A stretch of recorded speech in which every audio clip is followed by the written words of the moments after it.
नमस्कार दोस्तों, वेबसाइट बनाने की इस कंप्लीट वर्डप्रेस सीरीज में आपका स्वागत है। ये है पार्ट 4। पिछले पार्ट में हमने लोकल होस्ट पर सक्सेसफुली वर्डप्रेस इंस्टॉल किया था, लेकिन अभी तक हमने सिर्फ साइट बनाई है।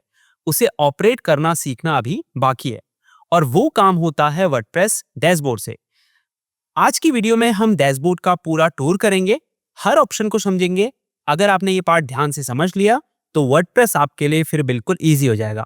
तो चलिए शुरू करते हैं। तो सबसे पहले हम क्या करेंगे, सर्च बॉक्स से हम ज़ैम्प को जो है ओपन कर लेंगे और यहाँ से हम 2 मॉड्यूल को स्टार्ट कर देंगे, अपाचे और माइस्क्ल। ठीक है, तो ये 2 काम, ये जो फर्स्ट काम है ये हमें हमेशा करना है जब भी हम वर्डप्रेस को ओपन करके अपनी वेबसाइट में काम करना चाहेंगे। ठीक है, तो ये स्टार्ट हो चुका है। उसके बाद हम ब्राउज़र ओपन करेंगे और सबसे पहले हम वर्डप्रेस में लॉगिन करेंगे। ठीक है, तो आपको वर्डप्रेस में लॉगिन करने के लिए सबसे क्या करना है, यहाँ पे यूआरएल टाइप करना है लोकल होस्ट।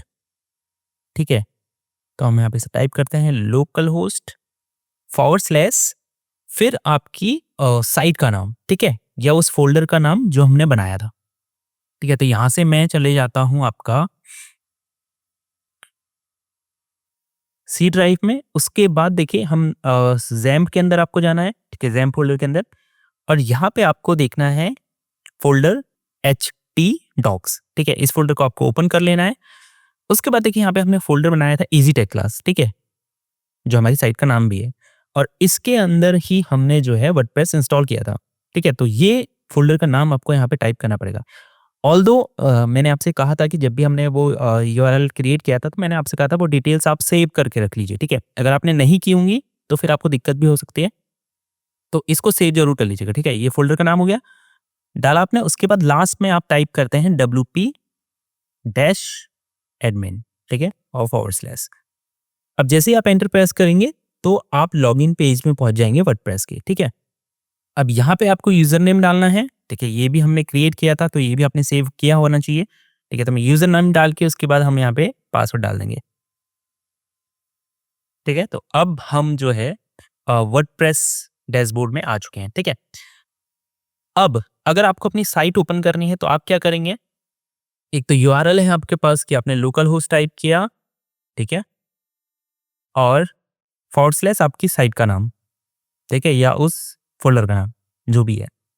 एंटर प्रेस करेंगे तो आपकी साइट जो है ओपन हो जाएगी। ठीक है, या फिर आप यहाँ से भी जा सकते हैं, जैसे आपने साइट नाम के ऊपर यहाँ पे कर्सर को ले गए, उसके बाद राइट क्लिक करके ओपन एंड न्यू टाइप किया या विजिट साइट किया। ठीक है, इस तरह से भी आपकी साइट जो है ओपन हो जाएगी।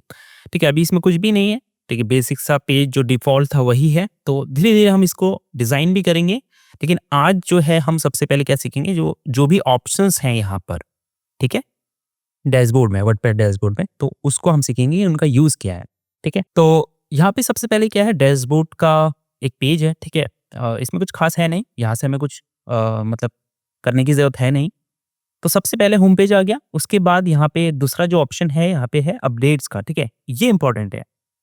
तो जब इस पे क्लिक करेंगे आप, तो क्या होता है कि वर्डप्रेस क्या होता है, टाइम टू टाइम अपडेट होता रहता है। ठीक है, ये जो वर्जन हम यूज़ कर रहे हैं, इसके नए-नए वर्जन आते रहते हैं।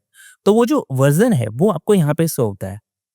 ठीक है, जैसे अभी यहाँ पे तो दिखा रहा है कि you have the latest version of WordPress. ठीक है, तो अभी तो लेटेस्ट है, लेकिन जब भी अपडेट आता है तो यहाँ पे आपको शो होगा और आपको उसे इंस्टॉल करने की ज़रूरत पड़ेगी। ठीक है, ये बहुत ज़रूरी होता है सिक्योरिटी के पर्पज़ से भी, और आपकी साइट में कोई दिक्कत ना आए। ठीक है, आपकी साइट में कोई प्रॉब्लम ना आए और वो लैग वगैरह ना हो या साइट बंद ना हो जाए, तो उस वजह से हमें जो वर्डप्रेस के वर्जन है नए जितने भी आते हैं उनको अपडेट करने की ज़रूरत पड़ती है। ठीक है, तो जब भी अपडेट्स आएँगे तो यहाँ पे आपको अपडेट्स के आगे इस तरह से, जैसे कमेंट्स के आगे शो हो रहा है ना, इस तरह से रेड कलर पे यहाँ पे शो हो जाएगा। ठीक है, तो आपको पता चल जाएगा कि वर्डप्रेस अपडेट आ गया है या कोई और अपडेट आ गया है। ठीक है, दूसरा प्लगइन्स से रिलेटेड जितने भी अपडेट्स होंगे, जैसे आपकी प्लगइन आपने कोई इंस्टॉल की होगी और उसको अपडेट करने की ज़रूरत होगी, तो यहाँ पे वो अपडेट आपको शो होगा। ठीक है, यहाँ से आप अपडेट कर सकते हैं। उसके अलावा थीम्स, जो भी आपने थीम इंस्टॉल की होगी, एक्टिवेट की होगी, उसको यहाँ से आप अपडेट कर सकते हैं। ठीक है, तो ये अपडेट्स में ये होता है। उसके बाद जो नेक्स्ट ऑप्शन आ जाता है पोस्ट का, ये बहुत इंपॉर्टेंट है क्योंकि यहीं से जो है आप अपनी साइट में जो भी पोस्ट होंगी, ब्लॉग्स होंगे, ठीक है, वो यहाँ से आप ऐड करेंगे। तो पोस्ट में आप आए, अब जैसे यहाँ पर एक ऑलरेडी डिफ़ॉल्ट पोस्ट जो है ऐड है हेलो वर्ल्ड, ठीक है। अगर मैं साइट ओपन करता हूँ यहाँ से, ठीक है, हम विजिट साइट करते हैं, तो देखिए एक ऑलरेडी पोस्ट है यहाँ पे हेलो वर्ल्ड, ठीक है। हम इसे ओपन करेंगे, इसमें कुछ खास है नहीं, तो ये पोस्ट है, ठीक है। तो ये वाली है, तो इसे हम इसका हमें यूज़ नहीं है, तो यहाँ से क्या करेंगे, हम इसे ट्रेस कर देंगे, ठीक है। ट्रेस मतलब रिमूव करना, ठीक है। तो ट्रेस करेंगे तो ये ट्रेस फ़ोल्डर में चली जाएगी यहाँ से, और अब हम इसे परमानेंटली डिलीट कर सकते हैं, ठीक है। तो जब भी आप किसी पोस्ट को डिलीट करते हैं, वो टेम्पररी डिलीट होती है, ठीक है, वो ट्रेस में चली जाती है। उसके बाद अब अगर आपको परमानेंटली डिलीट करनी है, तो यहाँ से डिलीट परमानेंटली कर सकते हैं, या फिर इसको रिस्टोर कर सकते हैं। रिस्टोर मतलब वापस से पोस्ट अनडिलीट हो जाएगी, ठीक है। तो हम इसको डिलीट परमानेंटली कर देते हैं, क्योंकि इसकी हमें खास ज़रूरत है नहीं, ठीक है। अब हम पोस्ट क्रिएट करना चाहें तो कहाँ से करेंगे, ठीक है। तो हमें सिंपली ऐड पोस्ट पर यहाँ पे क्लिक करना है, ठीक है। जब भी हम अपनी वेबसाइट के लिए पोस्ट क्रिएट करना चाहेंगे, तो हमें यहाँ से पोस्ट में आना है, उसके बाद ऐड पोस्ट पर क्लिक करना है, ठीक है। और जितनी भी पोस्ट होंगी हमारी, वो यहाँ पे शो होती है हमें 1 बाय 1, ठीक है। तो यहाँ से हम ऐड पोस्ट पे क्लिक करते हैं, तो इस तरह का पेज हमारे सामने ओपन हो जाता है, ठीक है। अब यहाँ से हम टाइटल ऐड कर सकते हैं, और जो भी कंटेंट है पोस्ट का, वो ऐड कर सकते हैं, ठीक है। तो फिलहाल मैंने अभी जो है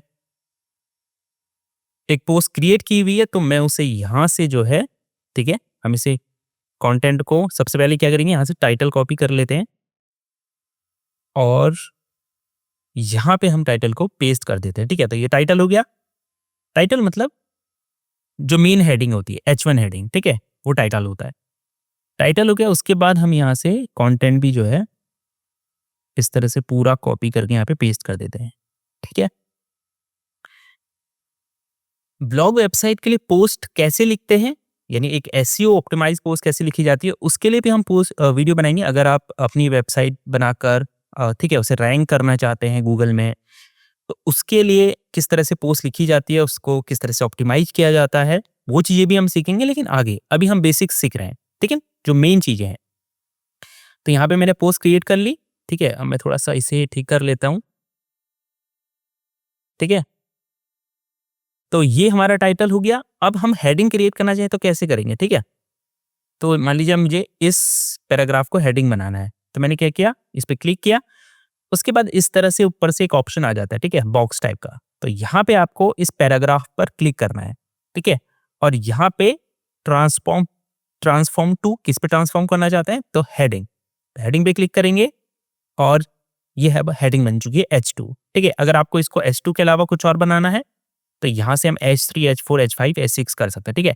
जब भी आप पोस्ट लिखते हैं तो H1 हेडिंग हमेशा ये रहती है, ठीक है। उसके अलावा आप H1 हेडिंग नहीं बना सकते, ठीक है। ये एसईओ के हिसाब से होता है, मतलब रैंकिंग के हिसाब से। अगर रैंक वगैरह करना चाहते हैं तो आपको सही तरह से हेडिंग सेलेक्ट करनी होती है, ठीक है। तो यहाँ पे हमने क्या सेलेक्ट करा है, H2, ठीक है, इसको H2 बना दिया। उसके बाद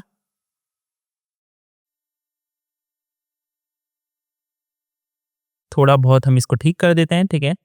और उसके बाद हम इसको भी पैराग्राफ में जाके हेडिंग करके इसको भी H2 बना देते हैं, ठीक है। और अब जैसे मुझे इसे मान लीजिए, इसको मुझे पॉइंट्स में लिखना है, ठीक है, पॉइंट टेबल में। तो यहाँ से हम गए ट्रांसफॉर्म टू, तो यहाँ पे देखिए कई सारे ऑप्शन है कि आप अपने पैराग्राफ को, जो कंटेंट का पैराग्राफ है, उसे कई चीज़ों में ट्रांसफॉर्म कर सकते हैं। जैसे लिस्ट है, ठीक है, इस तरह की लिस्ट जो है प्रीव्यू आपको दिख रहा है ना, इस तरह की लिस्ट यहाँ पे क्रिएट हो सकती है।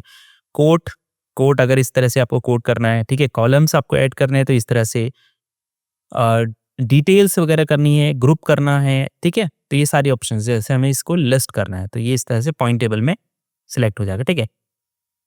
उसके अलावा इसे भी हम क्या करते हैं, हेडिंग में जो है यहाँ पे H3 में कन्वर्ट कर देते हैं, ठीक है। तो इस तरह से ये हो जाएगा। अब इसके अलावा कुछ और भी एडिट्स आप कर सकते हैं। जैसे मान लीजिए मुझे साइज वगैरह चेंज करना है, ठीक है, बोल्ड करना है टेक्स्ट को, ठीक है। मैं मान लीजिए इसको बोल्ड करना चाहता हूँ, तो मैं इसको सेलेक्ट किया, यहाँ से मैं इसे बी पे क्लिक करूंगा, ठीक है, या कंट्रोल बी प्रेस करूंगा। बोल्ड इटैलिक करना है तो इटैलिक कर सकते हैं, ठीक है। और लिंक वगैरह ऐड करना है तो वो भी कर सकते हैं। जैसे मैंने इसको सेलेक्ट किया और मैं यहाँ से कोई भी यूआरएल ऐड करके इसको क्लिकेबल लिंक बना सकता हूँ, ठीक है। ये सारी चीज़ें हम आगे एक वीडियो बनाऊंगा जिसमें मैं एग्जैक्टली सब कुछ बताऊंगा कि कैसे एक ऐसी ऑप्टिमाइज पोस्ट क्रिएट की जाती है ताकि वो रैंक करे गूगल में, ठीक है। वो भी हम सीखेंगे। आप कमेंट ज़रूर करना कि अगर आपको इस तरह की वीडियो चाहिए, अगर आप इसलिए वेबसाइट बना रहे हो कि आप पोस्ट लिख के उसको रैंक करो, ठीक है, और अपने कंटेंट को जो है मोनेटाइज करो, यानी इससे पैसा कमाओ गूगल एड्स के थ्रू। तो अब बताना, मैं ऐसी वीडियो भी बनाऊंगा जिसमें हम एक ऐसी ऑप्टिमाइज पोस्ट कैसे लिखते हैं उस बारे में भी सीखेंगे, ठीक है। तो ये हो गया हमारा। उसके बाद हमको सिंपली अब क्या करना है, यहाँ से और भी कई ऑप्शंस होते हैं, जैसे यहाँ से आप लिंक चेंज कर सकते हैं, ठीक है, स्लग चेंज कर सकते हैं, ठीक है, वो सब एसईओ के लिए अच्छा होता है। तो अभी फिलहाल हम इसे छोड़ देते हैं और सिंपली इसे हम पब्लिश कर देते हैं यहाँ से, ठीक है। टैग्स वगैरह हम ऐड कर सकते हैं, कैटेगरी असाइन कर सकते हैं, ठीक है, किस कैटेगरी के हम अंदर इसे डालना चाहते हैं।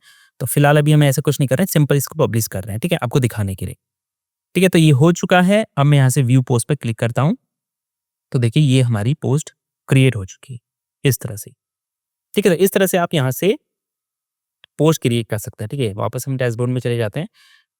तो अब अगर मैं पोस्ट में जाता हूँ तो देखिए यहाँ पे हमें एक पोस्ट जो है शो हो रही है, ठीक है, ये जो हमने क्रिएट की थी। तो इस तरह से आप अपनी वेबसाइट में पोस्ट क्रिएट कर सकते हैं। जैसे अगर मैं इस पेज को रिफ्रेश करता हूँ तो देखिए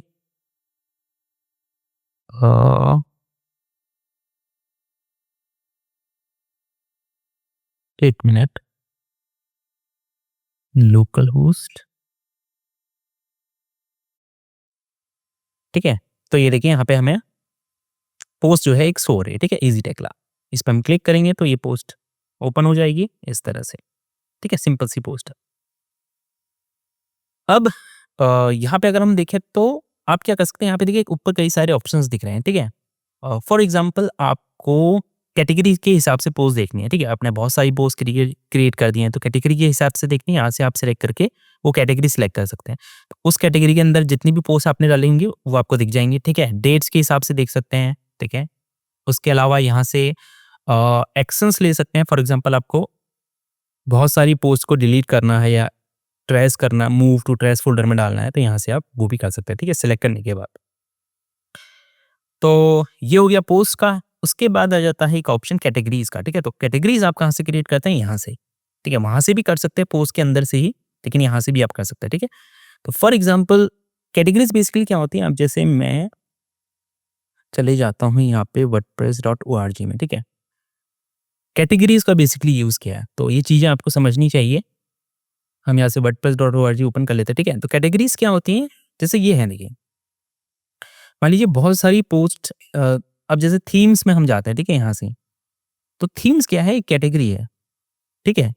और उस थीम्स कैटेगरी जो है उसके अंदर जितनी भी थीम्स हैं वर्डप्रेस से रिलेटेड वो एक साथ है, ठीक है। तो कैटेगरी क्या करती है कि बहुत सारी पोस्ट को एक साथ ले आती है, ठीक है। एक पेज क्रिएट होता है, उसके अंदर वो सारी पोस्टें आ जाएंगी, ठीक है। तो इसलिए हम कैटेगरी क्रिएट करते हैं। फॉर एग्जांपल कि मान लीजिए मैं कोर्सेस एक कैटेगरी बनाता हूँ यहाँ पे, फ्री कोर्सेज, ठीक है। तो जितने भी मेरे हमारी साइट के, हमारे यूट्यूब चैनल के कोर्सेज होंगे, तो उसको हम यहाँ पे इस कैटेगरी के अंदर डाल सकते हैं, ठीक है। तो जैसे ही आप फ्री कोर्सेज पे क्लिक करेंगे कैटेगरी में, तो सारे कोर्सेज आपको एक जगह पे शो हो जाएंगे, ठीक है। तो इसीलिए हम कैटेगरी क्रिएट करते हैं कि हमारी जितनी भी रिलेटेड पोस्ट हैं, ठीक है, रिलेटेड कंटेंट हमारा वो एक जगह पे ऑर्गेनाइज हो जाए, ठीक है। तो यहाँ पे हमने एक कैटेगरी बना दी फ्री कोर्सेज, ऐसे ही आप बना सकते हैं, ठीक है।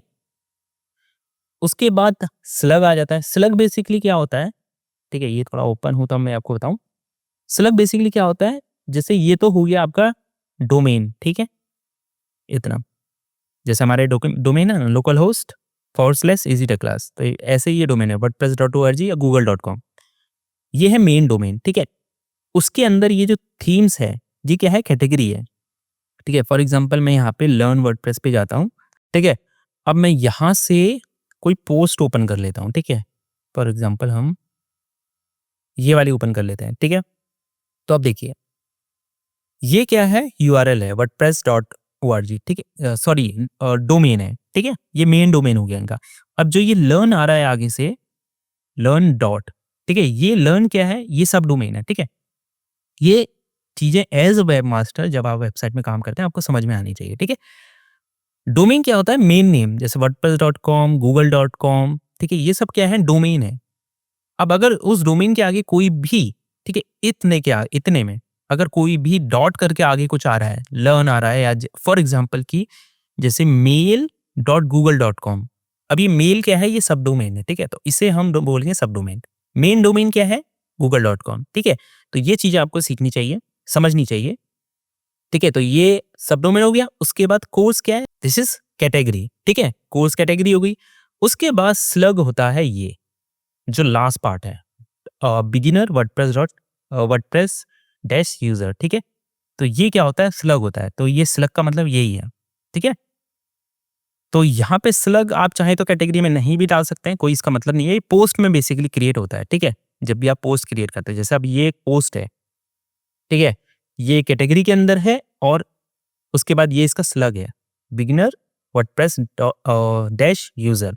ये बहुत बेनिफिशियल होता है किसके लिए, एसईओ के लिए, जब आप रैंक करना चाहते हैं, तो उस केसेस में आपका जो भी कीवर्ड होता है, ठीक है, मेन कीवर्ड जिसके लिए आप टारगेट कर रहे हैं वेबसाइट को या पेजेस को रैंक करने के लिए, तो उस समय आप उस कीवर्ड को स्लग में यूज करते हैं, ठीक है, तो ये भी हम आगे सीखेंगे।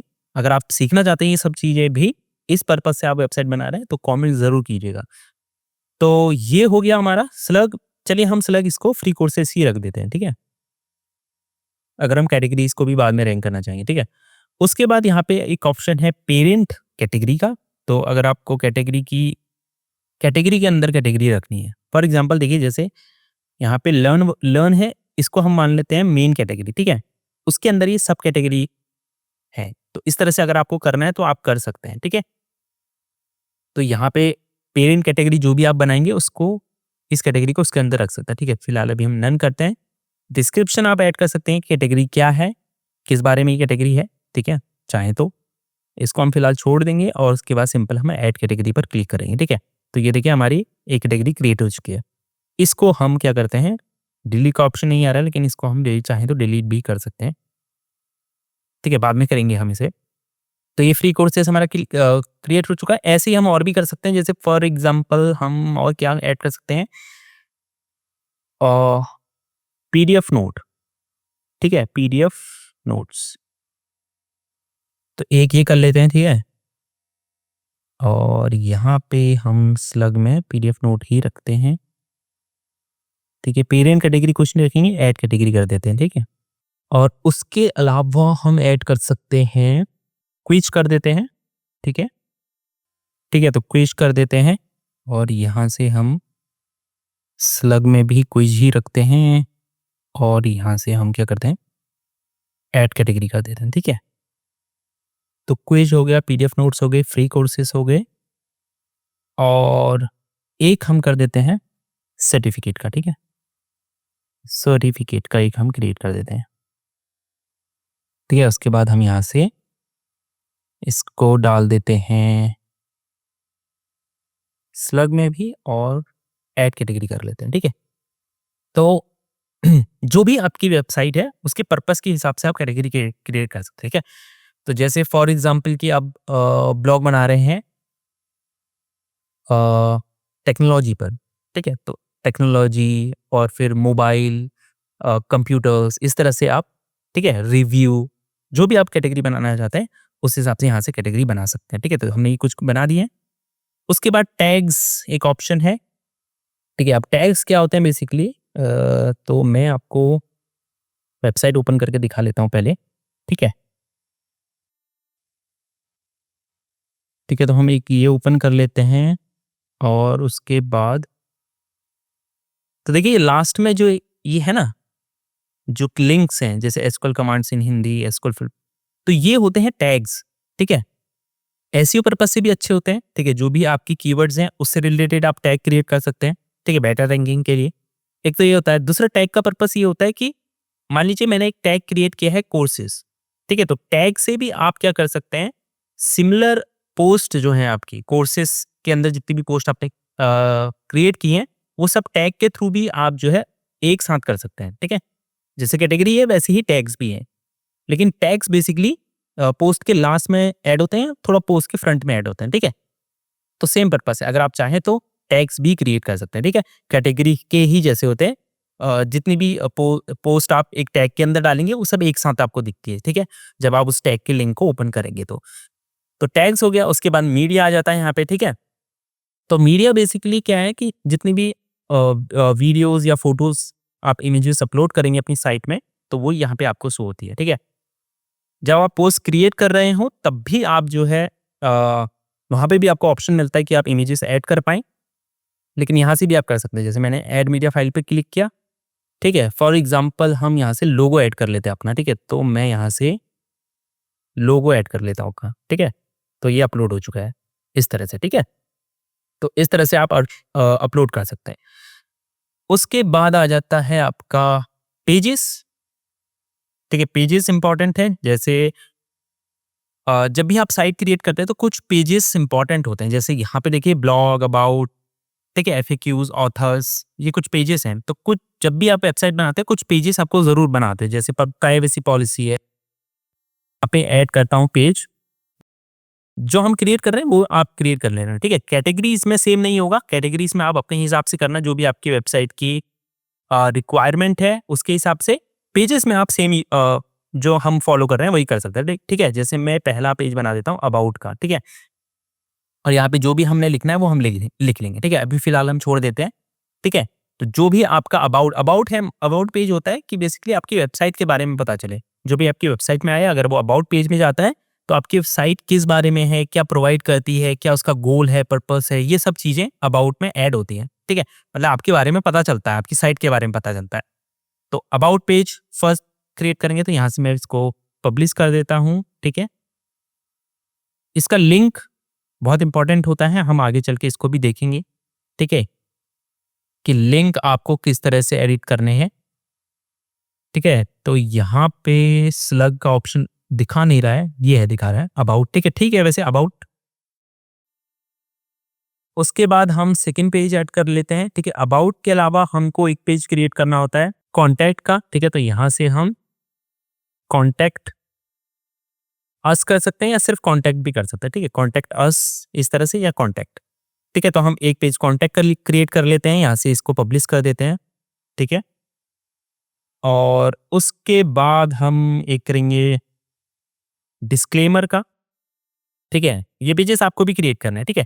इसमें कंटेंट कैसे ऐड करते हैं डिस्क्लेमर में, ये भी मैं आने वाले क्लासेस में आपको बताऊंगा, ठीक है। तो डिस्क्लेमर, ठीक है, इसको भी हम पब्लिश कर देते हैं। और उसके अलावा, ठीक है, तो अबाउट हो गया, कॉन्टैक्ट हो गया, डिस्क्लेमर हो गया, और ये सैंपल पेज को हम डिलीट कर देते हैं। प्राइवेसी पॉलिसी ऑलरेडी क्रिएट है, ठीक है, इसे हम एडिट कर लेंगे बाद में, ठीक है। ये ड्राफ्ट में है शायद, हाँ, तो इससे हम पब्लिश कर देते हैं, ठीक है। इसको हम पब्लिश कर लेते हैं, बाद में हम इसे एडिट कर लेंगे अपने हिसाब से, ठीक है, क्योंकि कंटेंट साइट के हिसाब से होना चाहिए, ठीक है। तो ये हो गया हमारा 1 2 3 4, ठीक है। ऑलमोस्ट सारे पेज हैं। एक पेज हमें बनाना पड़ेगा होम, ठीक है। एक हम होम बना लेते हैं यहाँ से, ठीक है, और इसको हम पब्लिश कर देते हैं, ठीक है। तो ये सारे पेजेस हमारे क्रिएट हो चुके हैं। बाद में हम इसे साइट में ऐड करेंगे इसी तरह से, यहाँ पे या नीचे कहीं पे, ठीक है, या इधर, ठीक है।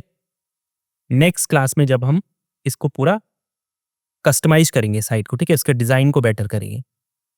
तो ये पोस्ट हमने क्रिएट कर दिए जो इंपॉर्टेंट पेजेस है, ठीक है। डिलीट करना है तो आपको क्या करना है, सिंपल ट्रैश पर क्लिक करना है। उसके बाद यहाँ से ट्रैश में जाके उसको डिलीट परमानेंटली कर देना है, ठीक है, अगर आपको डिलीट करना है किसी पेज को तो, ठीक है। और उसके बाद कमेंट्स आ जाता है, ठीक है। कमेंट्स में हम क्लिक करेंगे तो जो भी कमेंट आपकी साइट में कोई अगर यूज़र करता है तो वो यहाँ पे आपको शो होते हैं, ठीक है। तो अभी कोई कमेंट है नहीं तो यहाँ पे शो नहीं हो रहे, नो कमेंट्स फाउंड, ठीक है। आपने क्या रिप्लाई किया है, रिप्लाई भी आप यहीं से कर सकते हैं, ठीक है। वहाँ पे एक ऑप्शन आता है रिप्लाई का, तो रिप्लाई भी आप कर सकते हैं। आपके जो होंगे वो माइंड में से होंगे, ठीक है, पेंडिंग जो भी आएंगे। जब भी आप कमेंट्स कोई ऐड करता है, ठीक है, कोई यूज़र ऐड करता है, वो सीधे पब्लिश नहीं होता है, वो पहले पेंडिंग में आएगा, ठीक है। तो यहाँ से आप देख सकते हैं, ठीक है। अभी का ये काम उतना है नहीं, जब आप पोस्ट डालना शुरू करेंगे वो रैंक होगी, ठीक है, कमेंट्स करेगा यूज़र, जब विजिट करेगा आपकी साइट में तब ये ऑप्शन आपके काम में आएगा। उसके बाद अपीयरेंस है, ठीक है, ये बहुत इंपॉर्टेंट है इसका, लेकिन हम नेक्स्ट पार्ट में बात करेंगे। यहाँ से हम इस पूरी साइट का जो लुक है उसको चेंज करेंगे, ठीक है।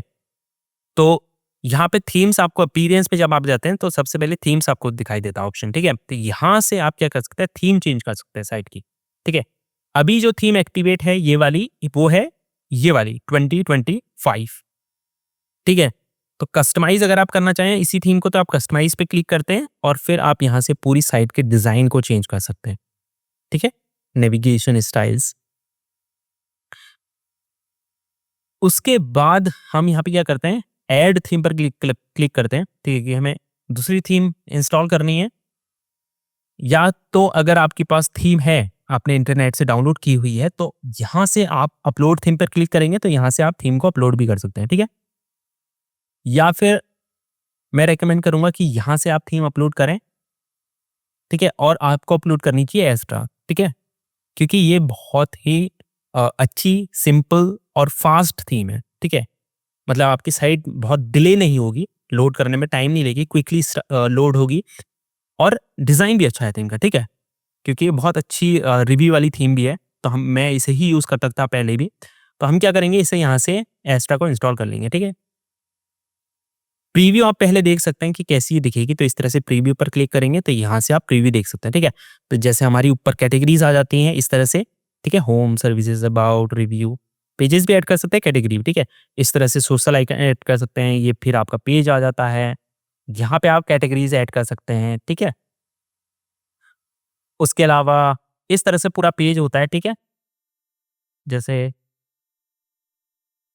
तो ठीक है, तो ये इंस्टॉल कर लेते हैं सबसे पहले हम, यहाँ से इसको, ठीक है? तो एक्टिवेट हो चुकी है, अब हम यहाँ से विज़िट साइट पर क्लिक करते हैं, ठीक है? तो इस तरह से देखिए, पूरा लुक बेसिकली अभी चेंज हो चुका है, ठीक है? आगे हम इसे भी पूरा चेंज करेंगे, ठीक है? और अच्छे से इसे हम जो है डिज़ाइन भी करेंगे, ठीक है? यहाँ से कस्टमाइज़ पे क्लिक करके हम क्या कर सकते हैं, पूरा इसका डिज़ाइन चेंज कर सकते हैं, ठीक है? ये है डिज़ाइन, कस्टमाइज़, विजेट ऐड कर सकते हैं, मेन्यूज़ लगा सकते हैं, ठीक है? तो ये नेक्स्ट पार्ट में हम सीखेंगे, ठीक है? तो यहाँ पे देखिए एक्स्ट्रा आ चुका है, ठीक है? डैशबोर्ड, साइट बिल्डर, उसके बाद ऑप्शन है आपका प्लगइन्स का। तो प्लगइन्स बेसिकली क्या होती है कि आपकी साइट में एक्स्ट्रा फीचर्स ऐड कर देती है, ठीक है? जब आप मैनुअली साइट बनाते हैं तो क्या होता है, उसमें आपको कोड ऐड करना पड़ता है, ठीक है? हर चीज़ के।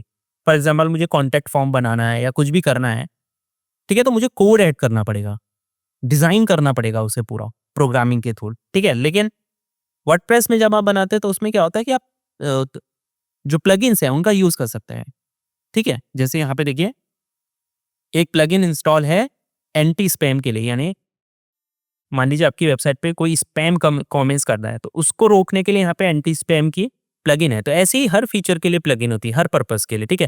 तो फिलहाल इसका यूज़ नहीं है तो अभी हम क्या कर रहे हैं, इसको डिलीट कर देते हैं। तो जो भी प्लगइन्स होंगी आपके इसमें, उसको पहले डिलीट कर दीजिए, ठीक है? अभी हमें ज़रूरत नहीं है प्लगइन की, ठीक है? बाद में हम प्लगइन्स भी इंस्टॉल करेंगे जैसे-जैसे हमें ज़रूरत पड़ेगी, ठीक है? जैसे मान लीजिए हमें एसईओ ऑप्टिमाइज्ड पोस्ट देखनी है तो उसमें रैंक मैथ एक प्लगइन है, ठीक है? योस्ट एसईओ प्लगइन है, तो ये प्लगइन्स की हमें ज़रूरत पड़ती है। और जैसे हमें अपनी वेबसाइट को थोड़ा फास्ट करना है, उसकी कैश वगैरह डिलीट करनी है, ठीक है? तो उसके लिए भी प्लगइन्स होती हैं, ठीक है?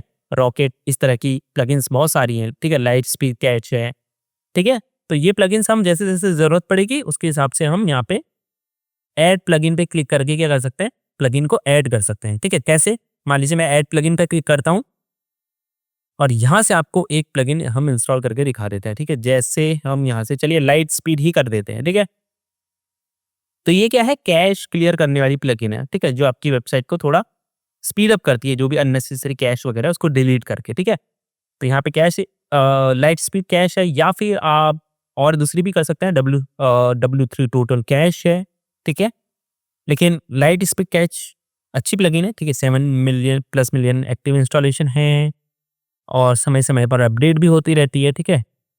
तो हम क्या करेंगे, इसको इंस्टॉल नाउ पे क्लिक कर देते हैं, आपको दिखाने के लिए, ठीक है? अभी फ़िलहाल इसकी हमें ज़रूरत नहीं है, लेकिन जैसे-जैसे हमें ज़रूरत पड़ेगी प्लगइन की, हम उसको इंस्टॉल करते रहेंगे, ठीक है? ठीक है, देखिए इंस्टॉल हो चुकी है, अब हमें उसके बाद एक्टिवेट करने की ज़रूरत पड़ेगी, ठीक है? तो हम जैसे ही एक्टिवेट पे क्लिक करेंगे, ये प्लगइन एक्टिवेट हो जाएगी, ठीक है? उसके बाद हमें कुछ सेटिंग्स भी प्लगइन की करनी होती हैं, ठीक है? तो जब हम ज़रूरत पड़ेगी, जब हम तब हम इसको सेटिंग्स भी आपको दिखाऊंगा कि कैसे सेटिंग आपको करनी चाहिए, ठीक है। उसके बाद आ जाता है आपका ऑप्शन यूजर्स का, ठीक है। तो यूजर्स में बेसिकली क्या है कि साइट ओनर कौन है, एडमिनिस्ट्रेटर कौन है, ठीक है, कौन इस साइट को ओपन कर सकता है, इसमें चीजें अपडेट कर सकता है, पोस्ट क्रिएट कर सकता है, तो वो होता है यूजर, ठीक है। अभी जैसे इजी टेक क्लास एक ही है, ठीक है। अगर आप चाहें तो यहाँ पे देखिए रोल इसको मिला हुआ है एडमिनिस्ट्रेटर का, इसीलिए मैं ये काम कर पा रहा हूँ, ठीक है, वो यूजर नेम और पासवर्ड डाल के, ठीक है। आप चाहें तो अगर आप जैसे मान लीजिए एक नहीं बाकी और भी बंदे काम करना चाहते हैं साइट में, तो यहाँ से आप यूजर नेम क्रिएट कर सकते हैं, उसकी ईमेल डाल सकते हैं, first name last name create कर सकते हैं, ठीक है, पासवर्ड जनरेट कर सकते हैं, ठीक है, उसको रोल दे सकते हैं। जैसे मान लीजिए कंट्रीब्यूटर या ऑथर, ऑथर का देंगे तो वो सिर्फ क्या कर पाएगा, पोस्ट वगैरह ऐड कर पाएगा, ठीक है। एडिटर का दे सकते हैं, कुछ अगर एडिट वगैरह आपको करवाना है। एडमिनिस्ट्रेटर का दे देंगे तो सब चीजें कर पाएगा जो आप कर रहे हैं, ठीक है। इस तरह से दे सकते हैं। तो वो उसका एक यूजर नेम होगा, उसका पासवर्ड आपने क्रिएट कर लिया, तो इस लिंक में जाके अपना यूजर नेम पासवर्ड नेम डाल के वो यहाँ पे जो भी आपने रोल दिया होगा उसके हिसाब से काम कर सकता है, ठीक है। प्रोफाइल पे आप क्लिक करेंगे, ठीक है, तो यहाँ से आप अपनी प्रोफाइल देख सकते हैं, ठीक है। यूजर नेम शो करता है, first name last name add कर सकते हैं आप, ठीक है। उसके अलावा ईमेल यहाँ से चेंज हो सकती है आपकी, ठीक है। वेबसाइट का यूआरएल आपको यहाँ पे पूरा शो हो रहा है, ठीक है। इसके अलावा अबाउट योरसेल्फ यहाँ से ऐड कर सकते हैं, बायोग्राफिकल इन्फो आपको ऐड करनी है तो, ठीक है। प्रोफाइल पिक्चर यहाँ से ऐड कर सकते हैं, ठीक है। न्यू पासवर्ड सेट करना यहाँ से कर सकते हैं, ठीक है। इसके बाद आप अपडेट प्रोफाइल कर सकते हैं, ठीक है। जैसे हम यहाँ पे फॉर एग्जांपल चलिए नेम लास्ट नेम डाल ही देते हैं, ठीक है। तो यहाँ पे निर्मल डाल देते हैं और यहाँ से खोलिया में ऐड कर देते हैं, ठीक है। निक नेम भी डाल सकते हैं, तो इजी टेक्स्ट, ठीक है। बाकी कोई हमें डिटेल चेंज नहीं करनी। यहाँ से हम बायोग्राफिकल डेटा डाल सकते हैं। अगर हम अबाउट अस जब क्रिएट करेंगे तो वहाँ पे हमें बायोग्राफिकल डेटा नीचे पे ऑथर के साथ में आना चाहिए, ठीक है। जब ये पोस्ट आप क्रिएट करते हैं उसके नीचे ऑथर आता है, तो वहाँ पे ये जो भी इसका बायो है, वो ऑथर क्या है, ठीक है, उसकी बेसिकली जो इन्फो है, क्या काम करता है, वो चीज़ें आप यहाँ पे डाल सकते हैं, ठीक है। प्रोफाइल पिक्चर ऐड कर सकते हैं। उसके बाद हम सिंपल यहाँ पे अपडेट प्रोफाइल कर देते हैं, ठीक है। उसके बाद टूल्स हैं, ठीक है। ये उतने इंपॉर्टेंट अभी फिलहाल नहीं है हमारे लिए, आगे होंगे जब हमें इंपोर्ट एक्सपोर्ट करना होगा, ठीक है। तो इसे अभी फिलहाल हम छोड़ देते हैं। सेटिंग्स इंपॉर्टेंट है, ठीक है। तो सेटिंग्स पे हम चलते हैं यहाँ पे, ठीक है। तो यहाँ से आप क्या कर सकते हैं, साइट टाइटल चेंज कर सकते हैं। साइट टाइटल क्या है, ये जो शो हो रहा है इजी टेक क्लास, ठीक है, यहाँ पे ये आप चेंज कर सकते हैं साइट टाइटल। उसके बाद आ जाता है टैग लाइन, ठीक है। तो साइट की एक टैग लाइन आप ऐड कर सकते हैं, ठीक है। For example tag line basically क्या होती है मैं आपको दिखा देता हूँ, ठीक है। तो हम यहाँ पे wordpress.org एक बार सर्च कर लेते हैं, ठीक है, ओपन कर लेते हैं और यहाँ से हम होम पेज पे चलते हैं सबसे पहले तो, ठीक है। होम पेज ही है वैसे, तो ये एक मिनट, यहाँ से हम वर्डप्रेस सिर्फ सर्च करते हैं, ठीक है। और ये जो है देखिए wordpress.com, everything you need to build your website, so this is a tagline, ठीक है। तो वो वेबसाइट की एक तरह की टैगलाइन होती है, ठीक है, कि उस वेबसाइट के बारे में एक ओवरव्यू देती है शॉर्ट फॉर्म में, ठीक है। छोटी सी एक लाइन में पूरी वेबसाइट को या उसके पर्पस को जो जस्टिफाई करे या उसको एक्सप्रेस करे, ठीक है। तो वो होती है बेसिकली टैगलाइन, ठीक है। तो अगर आपके पास कोई टैगलाइन है तो वो आप ऐड कर सकते हैं, ठीक है। अगर हम ऐड करना चाहें फॉर एग्जांपल, ठीक है, चलो हम इसी को कर देते हैं, इसी को आसान भाषा में बढ़ाओ अपना करियर, ठीक है। इसी को हम यहाँ पे ऐड कर लेते हैं, बाद में चेंज भी हम कर सकते हैं इसे, ठीक है। इसी को हम ऐड कर लेते हैं यहाँ पे। उसके बाद साइट आइकन यहाँ से आप चूज कर सकते हैं, ठीक है। साइट आइकन क्या होता है, ये, ठीक है, ये जो इमेज शो हो रही है ना, अभी तो लोकल होस्ट की हो रही है, लेकिन जैसे मैं इसे चेंज करूंगा तो फिर जो है वो आइकन यहाँ पे शो होगा, ठीक है। तो हम इसको चेंज ही कर लेते हैं। तो यहाँ से हम चूज अ साइड आइकन पर क्लिक करेंगे, ठीक है। और यहाँ से हम जो है अपलोड फाइल्स पे क्लिक करेंगे और यहाँ से हम साइड आइकन जो है अपलोड कर देते हैं, ठीक है। और सेलेक्ट करने के बाद यहाँ से हम सिंपली सेट अ साइड आइकन पर क्लिक कर देंगे। तो अब ये साइड आइकन हमारा ऐड हो चुका है, ठीक है। तो अगर हम इसे रिफ्रेश करते हैं तो देखिए ऊपर पे यहाँ पे साइट आइकन जो है आ चुका है, ठीक है। और उसके बाद वर्डप्रेस एड्रेस यूआरएल, इसको हमको छेड़ना नहीं है, ठीक है। साइट एड्रेस यूआरएल इसको भी नहीं छेड़ना है, ये सेम रहेगा, ठीक है। ईमेल एड्रेस सेम ही है, कोई दिक्कत नहीं है, बाकी सेटिंग्स को भी हमको छेड़ना नहीं है और सिंपली हम सेव चेंजेस पर क्लिक कर देंगे यहाँ से, ठीक है। राइटिंग में आ जाएंगे उसके बाद, ठीक है। और डिफ़ॉल्ट पोस्ट कैटेगरी, अगर आप चाहते हैं कि जब आप पोस्ट अपलोड करें तो वो डिफ़ॉल्ट किस कैटेगरी में जाए, तो अगर आप कोई डिफ़ॉल्ट पोस्ट कैटेगरी रखना चाहते हो यहाँ से रख सकते हैं आप, ठीक है। फिलहाल हम नहीं रखेंगे, इसको छोड़ देंगे। पोस्ट फॉर्मेट स्टैंडर्ड ही रहेगा, ठीक है। और इसके बाद आ जाता है पोस्ट विया ईमेल। तो ये उतना यूज़फुल नहीं है, ये पहले के टाइम पे यूज़ होता था बेसिकली, ठीक है। जब आप क्या करते थे कि मेल सर्वर्स एक ईमेल क्रिएट करते थे, ठीक है, सीक्रेट ईमेल, और किसी को पता नहीं होनी चाहिए वो, ठीक है। तो उसके थ्रू क्या करते थे, वर्डप्रेस को ईमेल भेजते थे, और जैसे ही आप जब उस ईमेल को भेजते थे तो वर्डप्रेस ऑटोमेटिकली आपकी जो पोस्ट थी उसको अपलोड कर देता था, ठीक है। तो आप ईमेल के बिना यहाँ पर ये जो एडमिट पैनल है, बिना इसमें लॉगिन हुए पोस्ट अपलोड कर सकते थे ईमेल के थ्रू, ठीक है। तो अभी ये यूज़फुल नहीं है हमारे लिए बिल्कुल भी। तो अब हम इसको सिंपल सेव चेंजेस कर देंगे, ठीक है। उसके बाद आ जाता है रीडिंग। रीडिंग सेटिंग्स भी इम्पोर्टेंट है, ठीक है। तो यहाँ पे होम पेज डिस्प्लेस की सेटिंग्स है, तो होम पेज में क्या डिस्प्ले होना चाहिए, ठीक है। अभी यहाँ पे सेट है योर लेटेस्ट पोस्ट, ठीक है। तो जैसे ही हम होम पेज पे जाते हैं तो यहाँ पे देखिए लेटेस्ट पोस्ट हमें शो होती है, ठीक है। अभी एक ही की डेट है तो एक ही हो रही है, ठीक है। अगर हम एक स्टैटिक पेज बनाना चाहते हैं इस तरह का, ठीक है, स्टैटिक पेज का मतलब होता है आप अपने हिसाब से पूरा डिज़ाइन करते हैं, ठीक है, इस तरह से अलग-अलग कैटेगरीज़ ऐड करते हैं, अलग-अलग डिज़ाइन ऐड करते हैं। तो उस केस में आप क्या करेंगे, यहाँ से एक स्टैटिक पेज सेलेक्ट करेंगे, उसके बाद वो पेज सेलेक्ट करेंगे, ठीक है। जैसे फॉर एग्ज़ाम्पल हमने होम पेज क्रिएट किया है ना, उसी को हम कस्टमाइज़ करेंगे, ठीक है, और उसको अपने हिसाब से डिज़ाइन करेंगे पूरा। तो यहाँ पे हम जब उस पेज को सेलेक्ट करेंगे तो वो पेज यहाँ पे होम पेज में शो होगा, ठीक है। तो फिलहाल अभी हम योर लेटेस्ट पोस्ट ही करते हैं। उसके बाद blog pages show at most, कितनी ब्लॉग पेजेस होम पेज में शो होनी चाहिए, ठीक है। तो अभी हम 10 ही रखते हैं इसको, ठीक है। आप चाहें तो बढ़ा सकते हैं अपने हिसाब से, जितने भी रखेंगे वो आएगा, ठीक है। और उसके बाद यहाँ से फॉर ईच पोस्ट ने फिर इंक्लूड फुल टेक्स्ट, ठीक है, इसको इतना ही रखेंगे। ये ऑटोमेटिकली थीम के हिसाब से डिटेक्ट कर लेगा, ठीक है। जैसे इसने थीम के हिसाब से इतना शो कर रहा है ये वाला, ठीक है। उसके बाद सर्च इंजन विजिबिलिटी, तो ये आपको टिक करना है, ठीक है। अगर आप चाहते हैं कि सर्च इंजन जैसे गूगल है, याहू है, इन पे आपकी वेबसाइट शो हो, तो ये टिक होना चाहिए। तभी आपकी जो सर्च इंजन्स हैं वो आपकी साइट को इंडेक्स करेंगे अपने डेटाबेस में, ठीक है। उसके बाद डिस्कशन आ जाता है, तो ये आपका बेसिकली कमेंट्स के लिए है, ठीक है। डिफ़ॉल्ट पोस्ट सेटिंग्स क्या होनी चाहिए, जैसे यहाँ पे डिफ़ॉल्ट ही रहने देना ये सेटिंग्स, ठीक है, इसमें चेंजेस नहीं करने। फिर भी मैं कुछ समझा देता हूँ आपको, जैसे allow people to submit comments on new post, ये टिक होना चाहिए, ठीक है। तभी जो यूज़र्स हैं वो नई पोस्ट में कमेंट कर पाएँगे, ठीक है। Comment author must fill out name and email, ठीक है, ये भी टिक होना चाहिए कि कमेंट जो ऑथर है, जो भी कमेंट कर रहा है उसका नेम और ईमेल डलनी चाहिए, ठीक है।